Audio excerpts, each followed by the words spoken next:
David Williams is our speaker. He's a postdoctoral research associate in the Department of Geological Sciences and the Planetary Geology Group at ASU. And I should mention that I met him at a Star Trek convention. He was just buying my book, so I said, hey, you want to speak to us? So now I have to speak to the Star Trek group.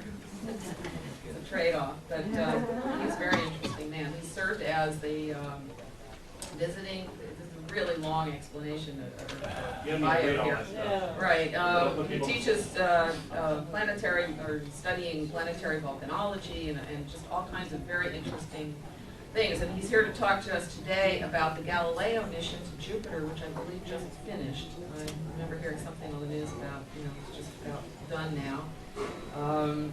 There's a whole lot of interesting biographical things about Dr. Williams, and you can also read them on the standees that are there on the tables or on the website, and I'm sure that it will be much more interesting than my introduction. So I'd like to welcome Dr. David Williams.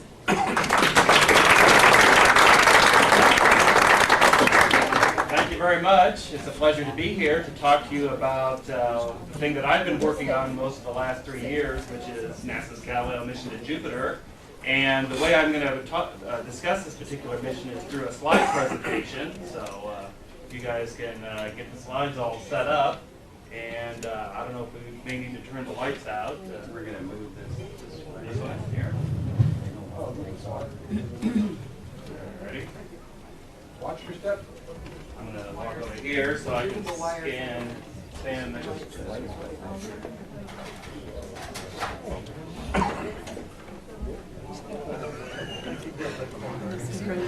Probably stand over there, that way it's a portal reach.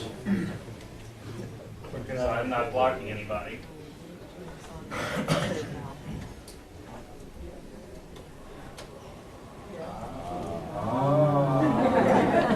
Up high, put it up high. That's the best thing to go. All I can see is this head. Move that back. Well, we're limited by the length of this.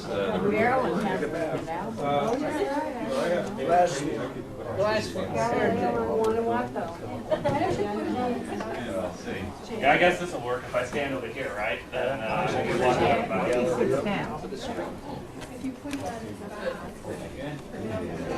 Higher. We have some books back here. We can have on the So he has a bomb. All the ballots. There you go.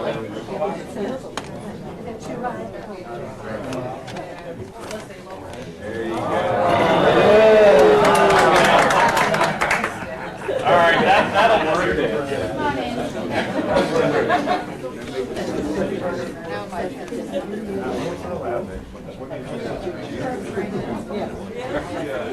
Okay, great. All right, well, now we can get started. Now, there's the namesake of the mission, Galileo Galilei. He is one of the first of the scientists to actually use a telescope and point it up at the night sky. And he discovered the craters and other features on the moon, and he discovered the phases of Venus, and of course he discovered the 4 large moons of the planet Jupiter, which are called the Galilean satellites in his honor, and they ended up being the primary focus of the Galileo mission. He discovered those satellites back around 1610, so that's essentially when the study of the Jupiter system really began in earnest. And the Galileo mission itself was conceived of back in the mid-1970s. It was approved by Congress in 1977, and I was in elementary school at that time. It was just after they approved the Voyager mission, which was the flyby of the giant outer planets in our solar system. And so this was in the part of the golden age of planetary exploration that followed the Apollo moon landings. And this slide here just illustrates some of the major goals that the Galileo mission intended. It was going to be an orbiter of the planet Jupiter, and it had a range of instruments to study the chemical composition of Jupiter's atmosphere, the dynamics of its gigantic magnetic field that surrounds the planet Jupiter, and it was going to give various chemical and physical studies of the 4 large moons of Jupiter called the Galilean satellites. Now, this is one of the first international missions for Galileo. The instruments on board the spacecraft is going to have participation with individuals from a wide variety of countries. And here's a picture of the spacecraft in the clean room at the Jet Propulsion Laboratory in Pasadena, California. And you see here it's got the main bus of the spacecraft, and it's got a magnetometer and a small antenna, and then it's got this high gain antenna that opens up like an umbrella. The first time they tried to use something like that, as it turned out, that ended up being more of a problem than an asset to the mission, and I'll mention that as we go along here. Now the mission was supposed to, I should also mention here, this is a probe. This orbiter of Jupiter was going to have an atmospheric probe that parachuted into the atmosphere to do a wide variety of measurements. This doesn't have a focus on it, so if you could just, if it looks like it's out of focus, if you could just do that since you're right there, that'd be swell. And let's see, here's what the spacecraft, and these names here are all refer to the different instruments on board the spacecraft. I won't give you their technical names there, but I just mentioned that it has a camera, the solid-state imaging experiment, which I work on. It has a visual near-infrared spectrometer, photopolarimeter. Those are the main remote sensing instruments, and it has a bunch of magnetometers and dust detectors and plasma wave experiments, which are still in functioning today. And it's powered by these radioisotope thermoelectric generators. Since the spacecraft in the outer solar system, sunlight is not powerful enough to allow solar panels to power the spacecraft. So we have to use these radioactive isotopes in these things to generate electricity for the spacecraft. Nuclear-powered batteries? No, it's a plutonium power source, and the decay of the plutonium generates heat, which generates electricity. Nuclear batteries. Now, the mission, as I said, it was approved by Congress in '77. It was supposed to be launched in 1982 and arrive at Jupiter in 1985. However, the delays in the development of the Space Shuttle program, followed by the Challenger accident, delayed the actual launch of Galileo until 1989. So it was 7 years later. And this shows the actual launch of Galileo from the Space Shuttle Atlantis. And I think that was in October of 1989. And this is, by this time, I had started graduate school. That was my first semester of graduate school. So this ends up being one of NASA's longest running planetary missions. Now, when they redesigned the mission so that it could be launched from the space shuttle, they had to, and because of the Challenger accident, they had to change the booster that they had on the spacecraft, and it was a less powerful booster, so it couldn't go directly out to Jupiter in 3 years.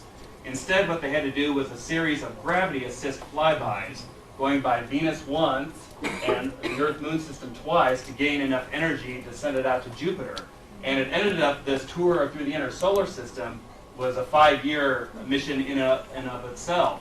But it gave us the opportunity to study, take another look at Venus, study the Earth in a flyby mode, which had never been done before, and also gave us the capability of studying 2 asteroids. So this was the first time we actually were able to study asteroids.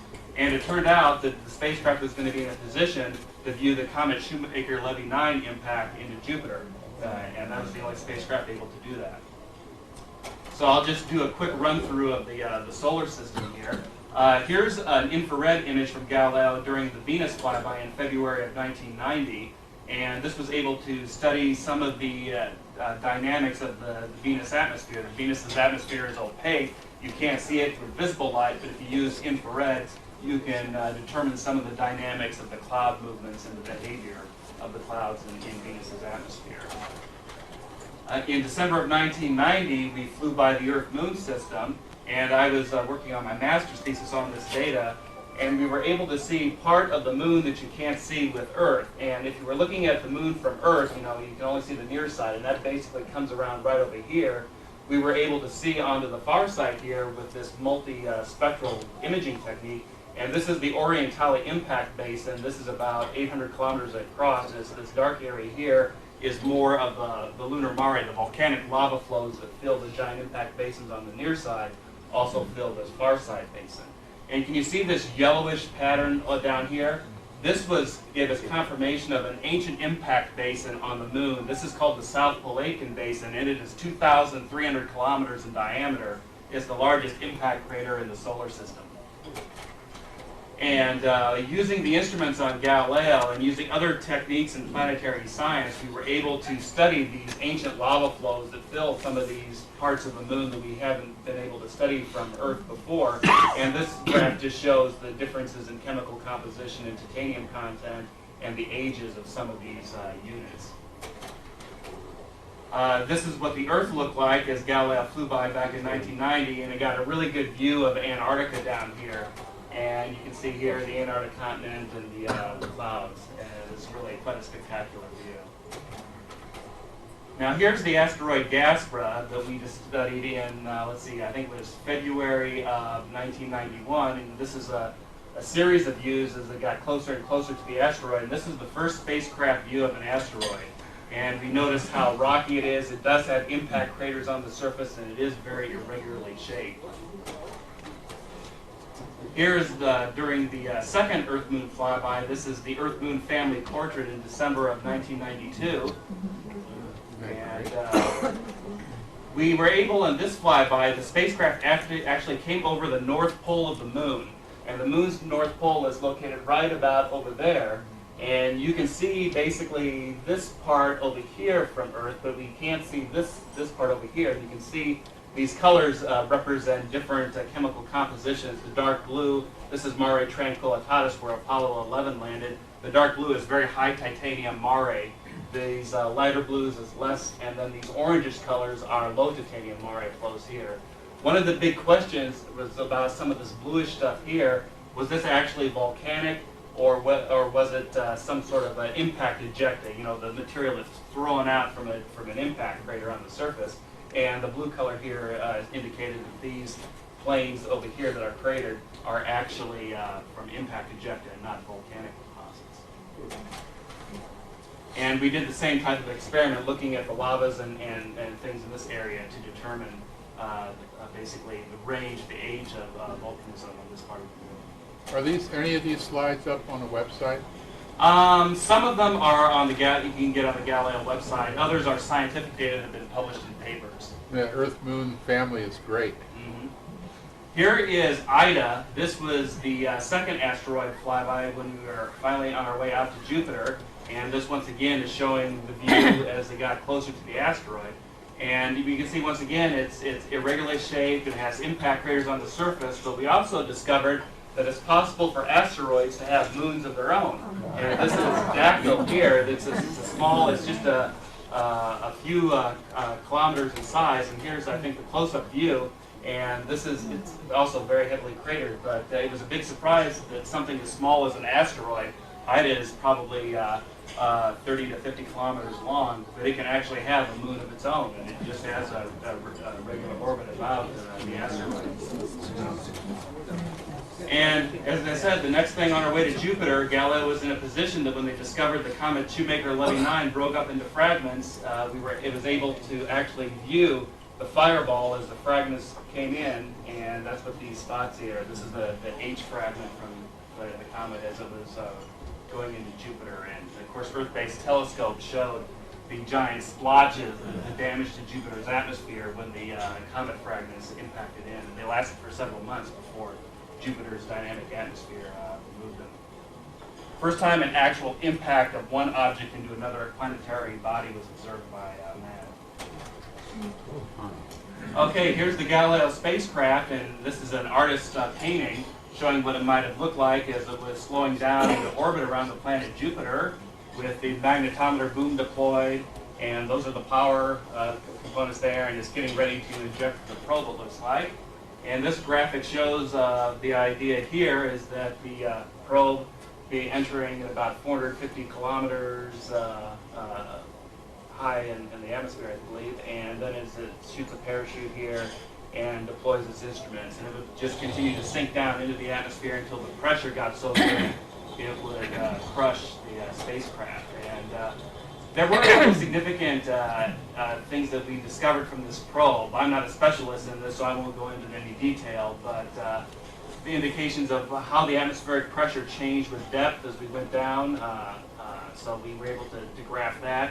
We were able to graph the temperatures in the atmosphere and how the temperature changed, how warm and how cold it got with depth in the atmosphere, and then also to measure the chemical composition of the atmosphere. We knew it was mostly hydrogen and helium, but one of the big discoveries was that the water content in the atmosphere was a lot lower, so it's a lot drier than what we thought. So Carl Sagan's ideas about there being some sort of a gas-dependent life about floaters and sinkers.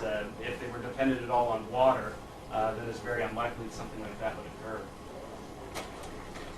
So after the probe was released, then the spacecraft went into Jupiter orbit, and it began a focused study on the satellites of Jupiter. I should mention at this point that during the course of the trip out to Jupiter, we discovered that that high-gain antenna was damaged and that it wasn't able to use, so we thought that might mean a loss of the mission. However, we were able to reprogram the spacecraft to send images back through the low-gain antenna.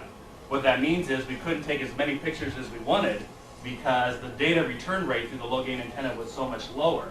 But we were still able to study the planets and accomplish the scientific goals of the mission.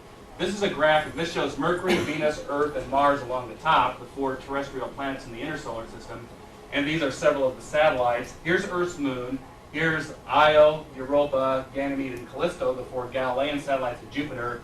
And here's Titan, the 4th satellite of Saturn. These are all to the corrected size scale, and you can see here that Io and Europa is basically about the same size as our own moon. Ganymede and Callisto are about the same size as the planet Mercury. So these are big bodies here, and they were quite interesting to study. Here is Europa. This is I'm going to start with Europa and then go to the others and leave Io for last, since that's the one I actually do the most work on. This is was very interesting when Voyager flew by back in 1979, and they saw this very whitish crust with these dark lines on the surface and this sort of brownish color on the surface. This is true color, this is false color. This basically just means it enhances the color to bring out more surface details. And the idea was suggested that there might be a liquid water ocean underneath this back from the Voyager days. So one of the goals of Galileo was to get some high resolution images of the crust of Europa and to see what it actually looks like. And when we got closer, this is from early in the nominal mission. This is orbit G2. And if I make reference to orbits, basically what it is the number was the number of the orbit of the spacecraft about Jupiter, and then there's a letter that corresponds to the primary body you pointed the camera at. So G would be Ganymede, I would be Io, E would be Europa, C would be Callisto. But it doesn't mean if one is the primary body, we could take pictures of some of the other ones too. So during this particular orbit, this is a big picture of part of Europa, and you see these regular grooves in the surface as they get a little bit more detail, and then as we got closer, it became much more apparent what was going on. And this is a composite at increasingly higher resolution, and we discovered that in some areas, this so-called brownish mottled terrain, we noticed that the crust was very heavily fractured by ridges and grooves, and that in some areas that crust was broken up and it looks like it's been moved, the same way that icebergs would break off the Antarctic ice cap. And what this came to realize, what we came to realize was that this, what this means is that there could be some sort of a force underneath it that's causing the stuff to break up and move it, and that force would most likely be very warm ice or liquid water. And so these are akin to icebergs, and let's see, I don't know if you can see it here, but there was a mark on one of these things. It's probably about that big, and that would be the size of the Titanic compared to the icebergs on Europa. So these are very, very big icebergs.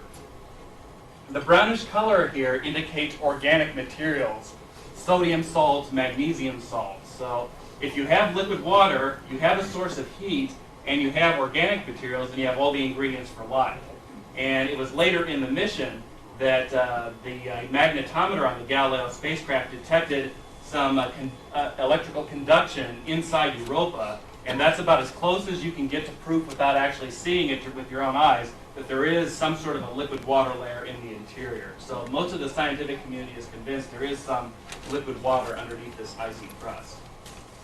The reason why you have this liquid water here and you have the molten volcanism on Io, which I'll talk about later, is due to flexing. Jupiter's gravity is so great that it causes these two inner moons, Io and Europa, to flex.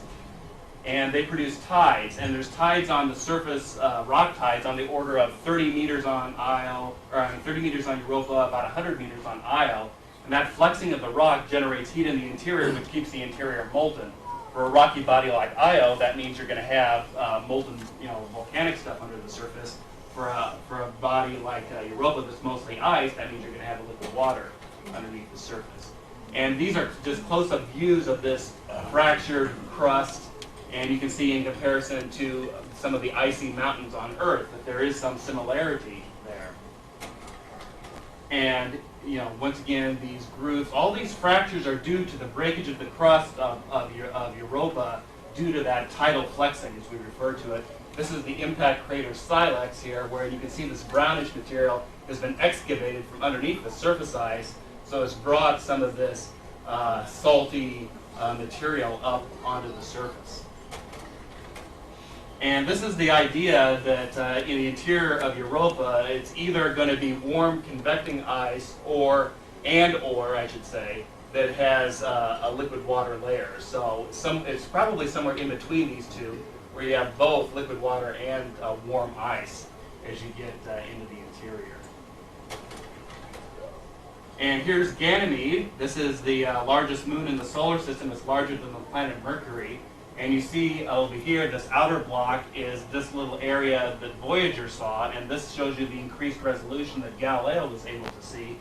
And you can see that also has fractured terrain, but it's also got a lot of heavily cratered areas. We see more craters on Ganymede than we do on Europa. So it has had an active surface, but not nearly as active as Europa and Io, and that's because it's further away and it isn't as strongly affected by Jupiter's pull as the tidal flexing that affects Europa and Io. So it has had some activity, but not as much. Here's the spectrometer view, and the colors over here show areas where you have enhanced water content in the red. So you're bringing up waterish and carbon dioxide and other types of salty materials on here. The magnetometer on Galileo did also detect a conducting layer in here, so it turns out that all three of the icy satellites, Europa, Ganymede, and Callisto, all could have liquid water interiors. Here's Callisto, the outermost large moon. This is the one that's the most heavily cratered and the least modified on the surface. It's also the one that's the furthest from Jupiter, so it's the one that's the least affected by tidal flexing. And its surface is basically just heavily cratered, and it's been modified by a giant impact basin that's called the Marpella. It's about 800 kilometers is the primary area in there, and then other areas got ridges that have been affected when a giant impact slammed into the icy rocky crust and produced these types of ridges, which Galileo was able to resolve. It's also got interesting areas where it has a dome in here, perhaps ice. One of the things we've discovered as we studied the satellites of Jupiter is that ice can behave like a lava, and we call it cryovolcanism, meaning cold volcanism, that icy, slushy materials with salt in them can erupt and produce features like lava flows. And here's sort of the dome at the center of a crater on Callisto. And here is caldera-like features, like an icy flow erupted in here and was flowing out this area. This is on the surface of Ganymede. So cryovolcanism is a new word in the planetary vocabulary because of these unusual features we've seen on the icy satellites. Now here's my favorite moon. This is Io. This is the side that always points toward Jupiter. This is the side that points away from Jupiter. Just like our moon, we have a near side and far side of the Earth's moon. It's in synchronous rotation. So is the moons of Jupiter. So Jupiter always sees one side and it doesn't see the other if you were on the surface. But you can see it's quite colorful here, and the color is due to various types of sulfur materials, except for the black part here. Those are silicate. Those are like the lavas that erupt in Hawaii, or at least we think so. The thing that makes Io really interesting from a volcanology point of view is that it has no atmosphere, and it has a very much lower gravity, and that means if you have an explosive volcanic eruption, you're going to be able to shoot materials much higher above the surface. And these are close-ups of two plumes. This is one around a volcano called Pilon. This is about 140 kilometers above the surface. Here's one at a volcano called Prometheus, and that's also several hundred kilometers. However, it can get very, very much more powerful. This is a volcanic eruption from August of 2001, and this was the highest eruption plume ever seen above the surface. This shot material 500 kilometers above the surface. And basically what you're talking about, these type of eruptions would be higher than the orbit of the space shuttle and space station abound the Earth if this were happening on Earth. And these just show the different types of eruption plumes. So the other factor that's involved means there's a lot of what we call volatile material. On Earth, the volatiles are carbon dioxide gas and water vapor that occur when you have explosive eruptions. Like when Mount St. Helens erupted, there was a lot of vapor in the gas and the magma, which caused the rock to fragment and produce all the ash that covered the Pacific Northwest. In the case of Io, the volatile is not carbon dioxide, it's not water, it's actually sulfur dioxide, SO2, and sulfur gas. And that's able to produce these massive plume eruptions. And you can see rings around some of these big volcanoes. This ring around this volcano we call Pele is 1,200 kilometers in diameter, so it would cover most of the western United States if that were heard. Now, one of the big discovery at Io during the course of the Galileo mission was, this is a nighttime picture, and these red are very hot spots, are very hot volcanoes. And when we measured the temperature from the reflected light, it turns out the temperatures here are about around 1,600 degrees centigrade. On Earth, the volcanoes that erupt in Hawaii are around 1,100 degrees centigrade. So we're essentially seeing volcanic eruptions of materials that are essentially half the surface temperature of the sun. And these are similar to eruptions that occurred on Earth 2 to 3 billion years ago when the Earth's interior was much hotter. It was able to generate much hotter melts, but since the Earth cooled in the time, we can't produce those on Earth anymore. But since Io is undergoing intense tidal flexing due to the gravitational pull of Jupiter, it's able to generate these very high temperature melts. And we've seen these here. Here's the relationship. Here's actually a relatively cool one here. This is close to 2,000 Fahrenheit. The hotter ones are up around 3,000 Fahrenheit. This particular view right here is showing, here's a volcano called Pele, and it produced a red sulfur ring. And there's a volcano called Pilon, which is right here. And it produced, during the mission, this giant eruption here. This is essentially the size of the state of Arizona, as I trace this out right over here. This is 400 kilometers in diameter. So you had one eruption that covered the dark material, an area the size of Arizona, and then over time it's faded because it constantly resurfaces itself. This was back during November of 1999, during the 25th orbit of Galileo around Jupiter, and we took pictures of Io. We actually caught an eruption in the act. This area is where what we call a lava fountain was occurring. This is about 25 kilometers long and is shooting material about 2 kilometers high, and it produced a lava flow over here, and it's so bright it caused bleeding in the camera. So this is what we interpret it to be, just a small lava flow here. And this is where we put the color together. This is a series of giant volcanoes we call Tabashtar in the North Polar region. This volcano actually also produced a sulfur a sulfur plume and plume deposit later on. So there's many different types of volcanic activity occurring just at this one volcanic center. So there's a lot of neat stuff going on. Io has mountains too. This is a weird one called Hyakka Bones, and it's right around a caldera. And what we think happened is this mountain existed when this volcanic crater opened. It caused fractures in it, and as it opened, it pushed this mountain apart and basically split it in half into the two parts that we see today. And my colleagues at the University of Arizona in Tucson and I are working on trying to understand how these mountains form in relation to these volcanoes. Just to round it out, I wanted to mention that we did have groups on the Galileo mission who were studying Jupiter's atmosphere to try and better understand the behavior of these swirling storms. And you can see how much complexity there is in these different bands, these bands that rotate in opposite directions in the hemispheres of Jupiter. That was basically led by a group at the California Institute of Technology. Jupiter has several small satellites over here, Amalthea, Adrastea, Metis, and Phoebe. And these are pictures that Galileo took of some of these small potato-shaped asteroidal moons that have been captured by Jupiter. It turns out that some of these moons, well actually all of them, orbit in the ring plane of Jupiter. And the intense magnetic field of Jupiter causes charged particles to hit these asteroidal moons, and actually eject material, and that is what we think is the source of the enigmatic rings that we see around Jupiter. They're not nearly as as great as the ones we see around Saturn, but we think they form in relation to these small moons in their orbit. Are the Galilean satellites outside of the ring? Yeah. These four are inner, and then Io, Europa, Ganymede, and Callisto would be out here.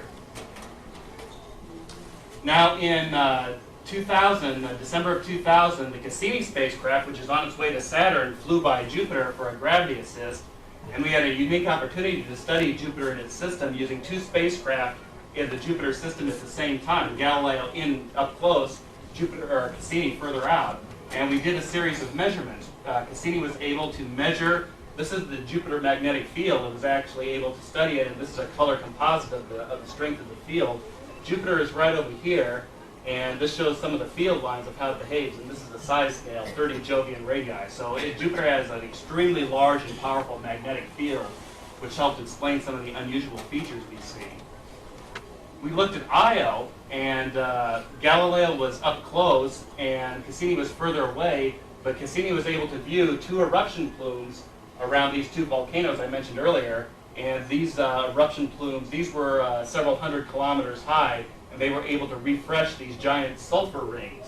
So we see this is basically what we call short-chain sulfur. It happens when you have S2 gas, and it freezes when it gets back down because it's very cold around Io because there's no atmosphere. If you're away from one of the volcanic hotspots, it's actually very cold on the surface, and that gas freezes and changes into form S3, S4 particles on the surface. So it's not S8? No, cycle S8 is probably the yellowish material that makes up the layering on the crust.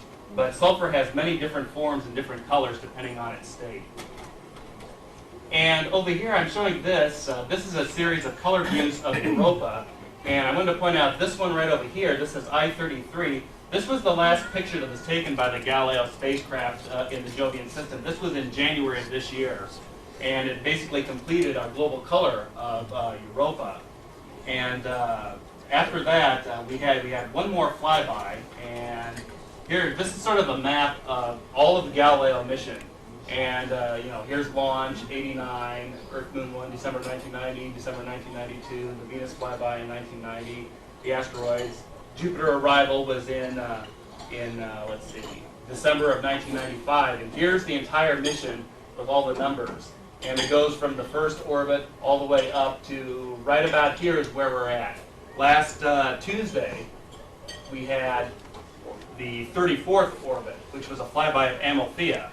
Now the spacecraft, since it's been orbiting Jupiter for this long period of time, it's become damaged. Every time it goes close by Jupiter, it goes through a very thick radiation bath inside its magnetic field. And that's caused damage. As a matter of fact, the Galileo spacecraft has received 4 times the amount of radiation it was designed to withstand, and it's still operating. However, some of the spacecraft components have become damaged, including the camera, so NASA decided not to try and take any pictures here on the 34th orbit. Instead, as we were flying by the asteroidal moon Amalthea, they turned on the fields and particles experiments, the plasma detector, the dust detector, the magnetometer, to try and get some better understanding of how the magnetic field of Jupiter behaves very, very close into the planet. And that data was successfully collected and is going to be transmitted back over the next month or so. And we're approaching the end of the mission, and what we're going to do, we don't want to leave the Galileo spacecraft in orbit about Jupiter, because if it crashes on Europa, which is a body which could have life, it has all the ingredients for life, as I said, we don't want to risk contaminating that life with a plutonium-powered spacecraft. So they decided that we would crash Jupiter, or crash Galileo into Jupiter, and that's going to occur on September 21st of 2003. So just under a year from now, that will be the final end of the mission. And I guess that's the last slide, so it's been a privilege for me to actually work on the mission. We were afraid we would lose an awful lot when the high gain antenna failed, but through the creativity of the engineers at JPL and others, we were able to make all these good discoveries. And it's really expanded our view of what we think we know about giant planets, the potential for life under extrasolar planets, understanding how planets behave in an environment like this. So I'll be able to answer questions. Thank you very much.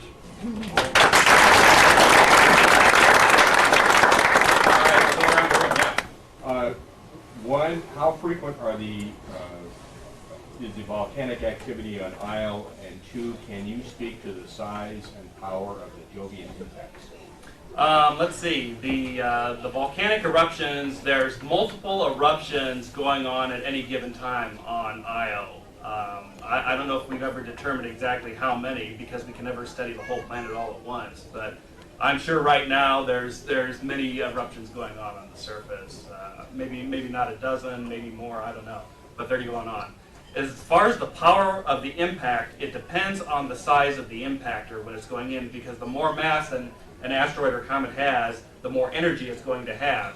But the Shoemaker-Levy 9 impacts into Jupiter were probably at least as powerful as the impact that killed the dinosaurs 65 million years ago. So if that had been Earth, we wouldn't be here to talk about it. We would have been up the creek. Yeah. If I understood you right, you said Io is all the space in Jupiter. Is that right? Well, what it means is when it's called synchronous rotation, and the time that it takes to rotate on its axis is equal to the time it takes to revolve around the planet. Basically, what causes the flexing and the heat then if there's no relative rotation to Jupiter? Well, what is caused is by something that's called orbital resonance. It turns out that for every orbit that Ganymede makes about Jupiter, Europa orbits twice, and Io orbits 4 times. And that orbital resonance is the thing that actually generates the tidal flexing.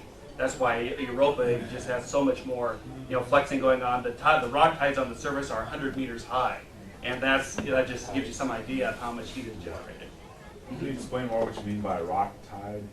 Well, ocean tide occurs on Earth, and the moon pulls the water, in and out, and higher and lower. That same is happening with the rocky surface of both Io and Europa, and the height is 100 meters change just on Io, and about 30 meters on Europa. Let's see. Io orbits Jupiter every 48 hours. So, and then Europa Getting is a twice good that. sleep there. No matter how much time you go, I don't see why it's causing. Well, it is rotating. See, it's similar to the moon. The moon gets rotates. Each part gets equal amount of light, but we're positioned in such a way where we can never see the far side when we're on Earth. But the far side gets the same amount of light. It can be exposed because it is rotating. We just don't see it unless we were orbiting the moon. It's the same principle for the Galilean satellites. Mm-hmm. I didn't understand the special interest in the titanium content. Titanium is, well, there's a couple reasons why. It's what we call an incompatible element. It's something that helps us understand the geochemistry of cooling lavas. And that's one reason why it's important. Another reason, the second reason, is that it's actually something we can detect using remote sensing, using reflected light. It's just something that stands out well in the spectra of reflected light, so we can detect it. And the third reason is titanium is a potential resource if we go to the moon. There are parts of the moon that have titanium contents between 11 and 17 weight percent, which is astonishing because the highest we get on Earth is about 2%. So it's just the nature in which the way the moon formed that it has these higher titanium lavas, which could be a resource. And when we go back to the Earth's moon, the future missions we're going to send are going to actually look and see, where the highest titanium resources are for potential utilization. Mm-hmm. It was interesting that you mentioned the impact of the crater or the impact on the surface of Jupiter was equivalent to the crater that wiped out the dinosaurs. In terms of energy. In terms of, okay, whatever. My question is, I'm constantly hearing of new threats from outer space against the Earth. They've just discovered something that missed us by that much, and in 2020 there's going to be something else. And should we be concerned at all? Because the gravitational pull of the Earth is not the gravitational pull of Jupiter. Well, the thing that we should be concerned about is actually identifying all of the objects that we call near-Earth asteroids. And these are asteroids that orbit the Sun, whose orbital lengths are distance, semi-major axis, what we call, of about 1.3 astronomical units. Astronomical unit is the distance from the Earth to the Sun. There's a bunch of these things out there. We think there are about 2,000 of these things. We've only identified 800 to 1,000 of them. So NASA has a program to actually identify them. When you see them, we can figure out and track them, we can figure out what their orbits are, and when we know their orbits, we can project into the future if any of these are likely to hit the Earth, and then we can take some sort of a hazard mitigation, you know, like whatever, nuke it, yeah, like an Armageddon or something like that. So, yeah, the things, nobody should be worried that something's going to hit in the next 20 years, because the things that they studied recently, when you study it for longer periods of time, you get a better idea of its orbit, you do a better calculation, and all these things that are coming by that have been discovered so far are not going to hit any time in the next several hundred years. So nobody has to worry about that. But the important thing is to actually identify all of these objects that could be out there down to a sufficient size, because we can identify them up to maybe 100 meters in diameter. Smaller than that is not going to be civilization-ending impact. So it is important to identify these things, and NASA does have a program to do that. Can we get back to Earth a little bit, because this is pretty much over my head. I want to ask a sophomore question. When you guys, when this thing went by the Antarctic and down to Tierra del Fuego, did you see any blowholes to the atmosphere or any changes in the atmosphere that you thought had been there, wasn't there, or any changes about that? Because You mean like cancer's very high rate down south. You mean like the ozone hole, Yeah, things right. like that? I don't remember whether they actually used the infrared filters to study that. I think what happened was that we came too close to the atmosphere of Earth. I think we were just like 200 kilometers above the atmosphere when Galileo, and it was going so fast that it wasn't able to take a global picture of the South Pole the way, say, the TOMS, the satellite, can do it. It can do imaging, and they actually use that to monitor the ozone hole.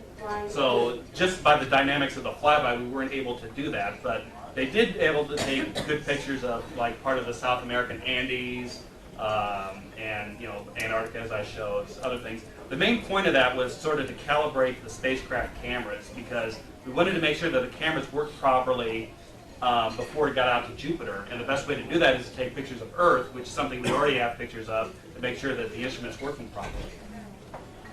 You mentioned the future missions looking at the Titanium.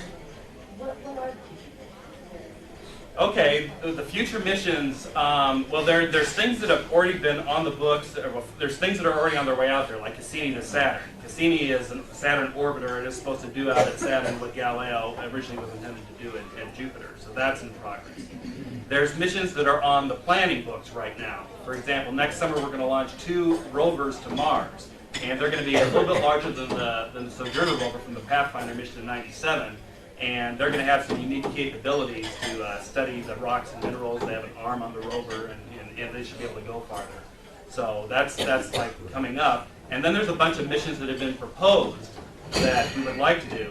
Everything from robotic sample return from the moon, to study the atmosphere of Venus with a balloon, to potentially an orbiter for Europa to more completely study that body. Those are all things that are on the books that have not been approved by Congress yet. So hopefully, we'll see. Okay, let me try to get some people I haven't talked to now come around again. Yeah. Yeah, on that Earth-Moon picture, obviously it was Earth-Moon spacecraft. What were the ratios? Which ratios? Approximate. How close? I mean, the moon was obviously much larger appearing. So what was the ratio between the moon and the spacecraft? Well, I don't know. That thing was probably a bit of a composite. So. Okay. Yeah. Oh, I mean, we was took thinking- pictures. I don't know. It could have been actually pictured like that, and they just processed it to get it like that. But when we flew over the moon at Earth Moon 2, we were about between 100 and 200 kilometers above the lunar North Pole as we came by closest. And then I think we were between 100 and 200 kilometers above the Earth's South Pole when we were closest approach. And then it went away, and then it looked back on them. So I don't know the numbers any better than that. Yeah. Some of your first slides had the artist rendition of Galileo around Jupiter. When the second orbiter went out there, did they take any pictures of the actual condition of the Galileo satellite? No, it's too. The difference in distance between Cassini and Galileo was so great that the camera on Cassini couldn't resolve Galileo, plus Galileo was moving so fast and Cassini was moving so fast, they couldn't actually take a picture of it. Which, although that would be interesting because we'd like to figure out why the high gain antenna is stuck. If that'd be if we could bring Galileo back to Earth, it'd be great to solve that mystery once and for all. Is that not possible? No, it requires presidential authority to cause a planetary spacecraft with plutonium to be moved from one body to another, and George Bush doesn't need to be bothered with anything like that right now. He wouldn't understand it. Al Gore might. Yes, sir, in the back. How long does it take? Pardon? How long does it take for a radio signal to go from Earth out there, and how much do you nudge it or maneuver it to change its position? It takes, what is it, about, it's 20 minutes to Mars, I think, isn't it? And I think it's about 45 minutes for a radio signal to go from Earth to Jupiter.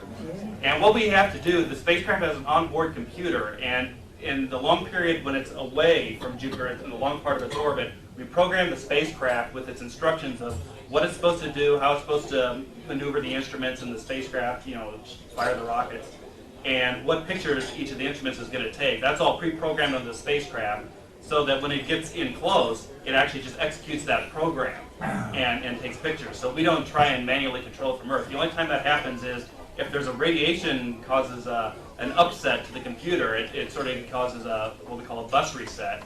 Then we have to send an emergency signal to the spacecraft and restart the computer program. And so that's when that 45-minute time thing is important. Yeah, in the corner over there. Yeah, I have two questions. Mm-hmm. On EO, the plumes must send up some ejecta. Mm-hmm. Wouldn't that tend to stay in orbit being that far out? And number two, Yeah.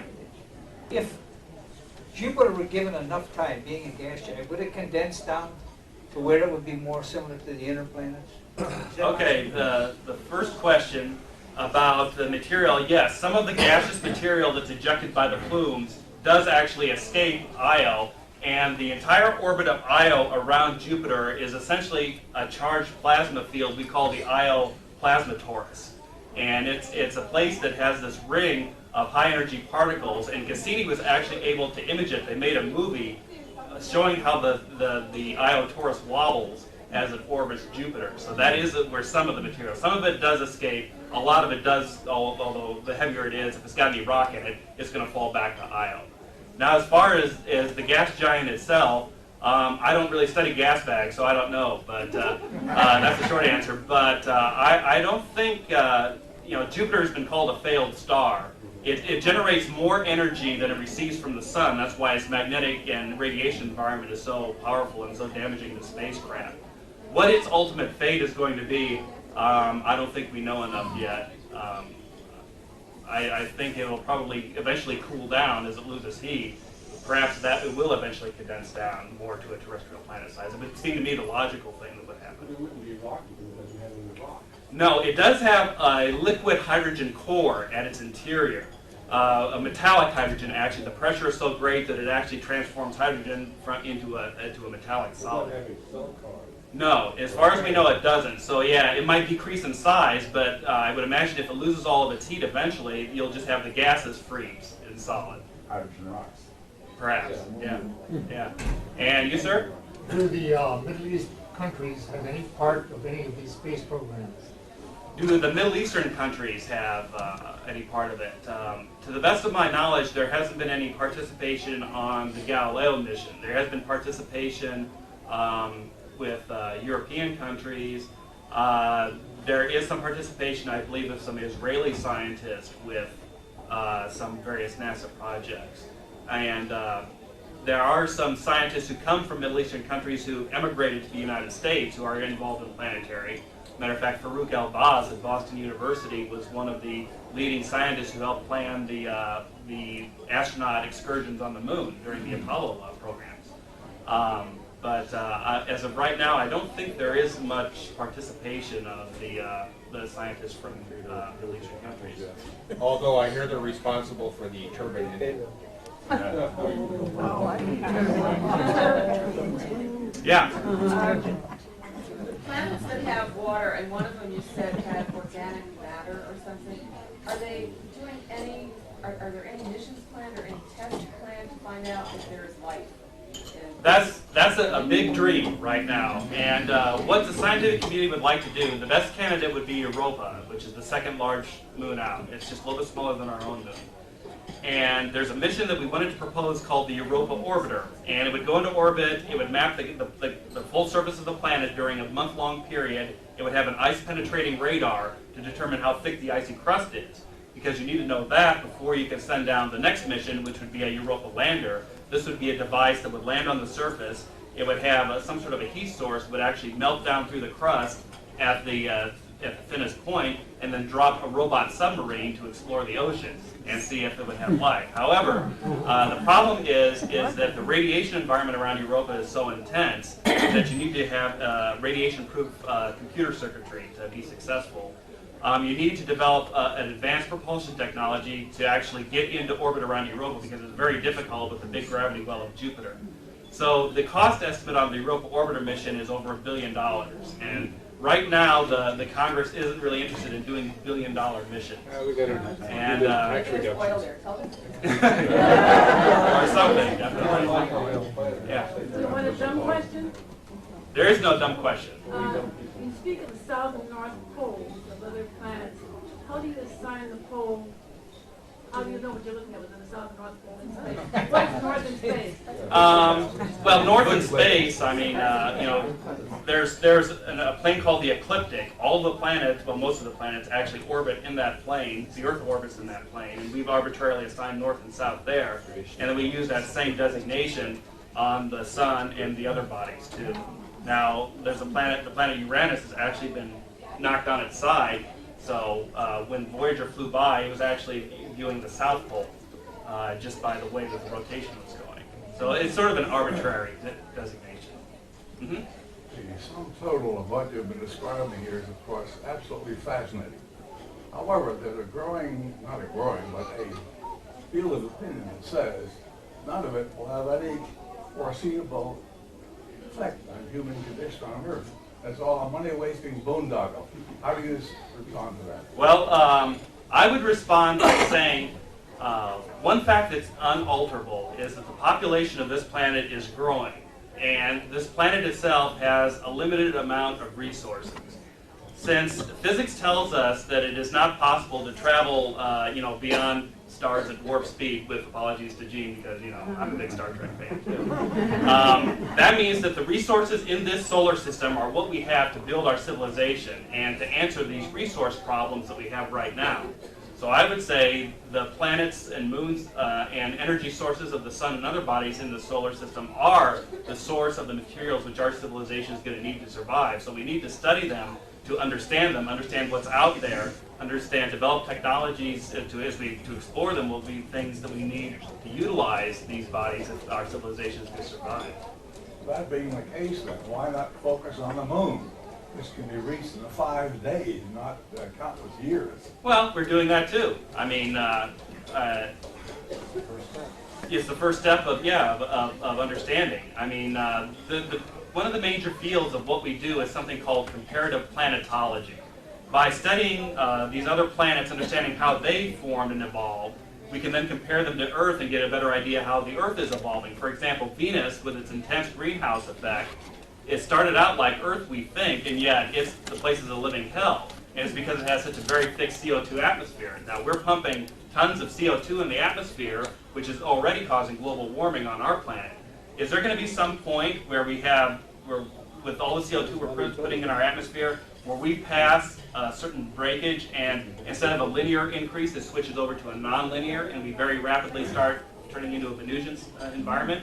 And studying these other planets, the same is true for Mars, studying the way the Mars climate has evolved, studying volcanic eruptions, to better understand terrestrial volcanism, how does the Earth evolve? All these are practical applications that relate back to Earth. Now, in the short term, there is no financial or business incentive, I guess, until we actually decide we want to go out there and gather the resources and bring them back. But you gotta crawl before you can walk and walk before you can run. So it all has to start somewhere.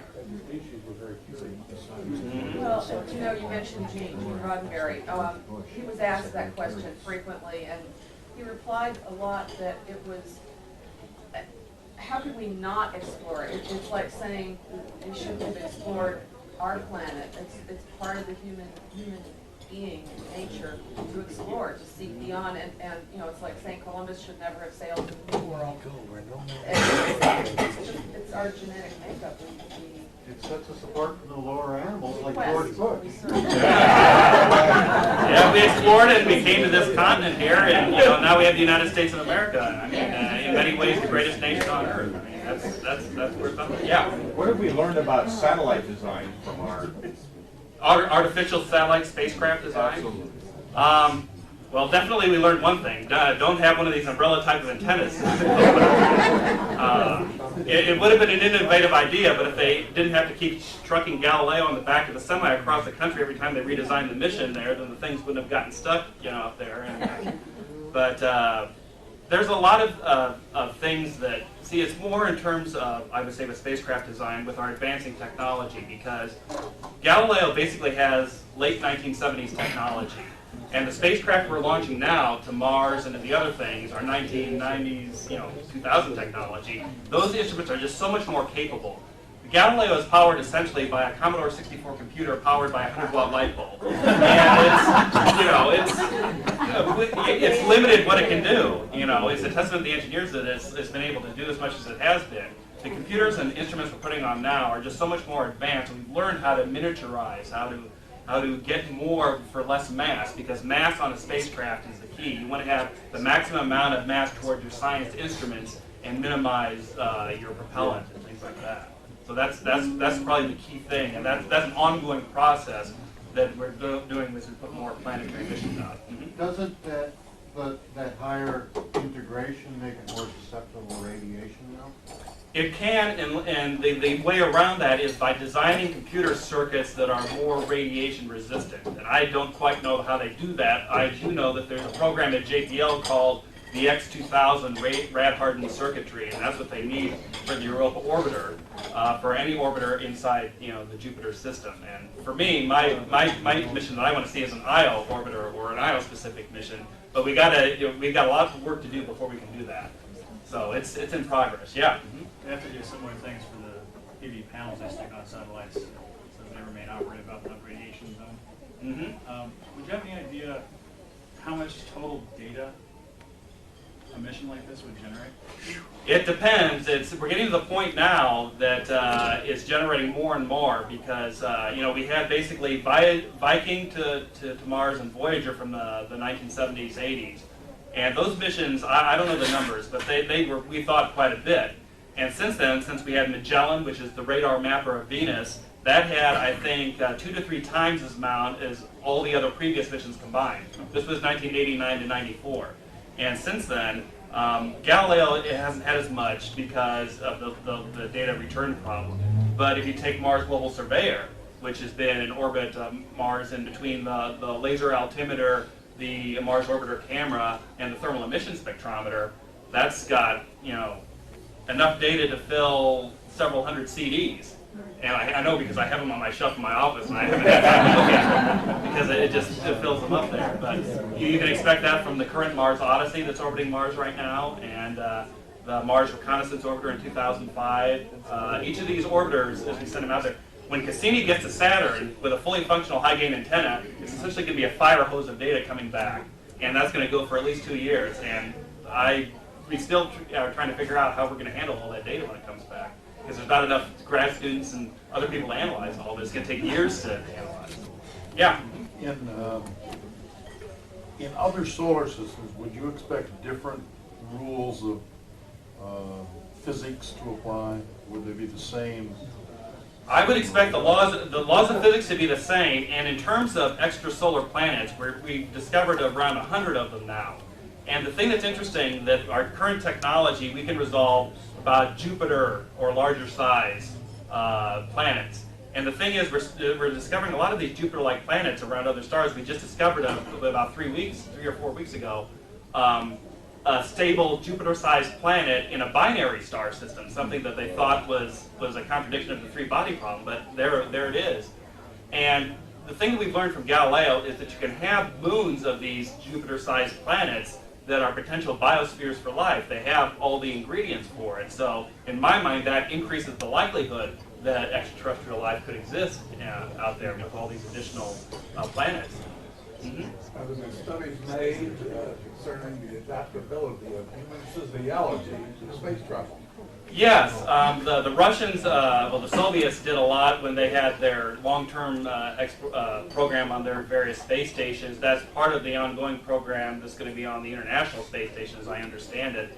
And there's a lot of work that's being planned because when we send humans to Mars, whenever that is, it's going to be basically a 6 to 9 month trip on a spacecraft out there, and then you're going to be on a lower gravity body for another 6 to 9 months, and then that amount of time back. So that's one of the things that needs to be studied, and NASA is looking into that. Yeah. You mentioned that some of these moons, including our own, has titanium on it, right? How can they detect that, without landing on this? It's a process called spectroscopy. Basically, when sunlight strikes a material on its surface, the light is modified at the atomic molecular level, and when light is reflected off the surface, if you have the right kind of instrument, you can detect what we call the spectral signature. It's essentially a wavy line. If you have a wavelength down here and you have intensity, you're going to have a wavy line with peaks and valleys in it, and those peaks and valleys are specific to certain atoms and in some cases elements or minerals that are present. And by using computer processing techniques, you can identify what the elements are in these spectra. So we do it for the visual near-infrared, we do it for the thermal infrared, which is much more better for mineralogy. Matter of fact, at ASU, we have a whole thermal infrared spectroscopy laboratory that does that on Mars. So the sun is the key, yeah. It's called a passive remote sensing because the sun strikes a body and the light is reflected, and then we measure that, as opposed to an active, which is like a radar beam, where a spacecraft sends out a beam and then studies what's reflected back. One last question. Uh-huh. Other last questions? Of course, how do the cameras on Galileo compare to something like on a people fly satellites? Do you have any information on that? Not specifically, but Galileo, like I said, Galileo's camera was built in the late 70s, and it's pretty good, but it's not nearly as powerful. I mean, the best resolution we've gotten on the surface is, 3 to 5 meters per picture element on the Galilean satellites. The next mission to Mars, called the Mars Reconnaissance Orbiter, is going to launch in 2005. It's going to have a camera that can basically detect beach ball size things, something on the order of 50 centimeters per picture element. So the instruments are continuing to improve their quality. Let me mention just one thing. I brought a bunch of I/O posters and captions and rubber bands, so feel free to take those, for your kids or your grandkids, or if you want to put them in a frame on the wall like I have at my apartment. It's a great poster, and I got the caption there, and I think it's There's really enough great. for everybody, I think. Yeah. They're absolutely gorgeous. Let's thank Dr. Williams.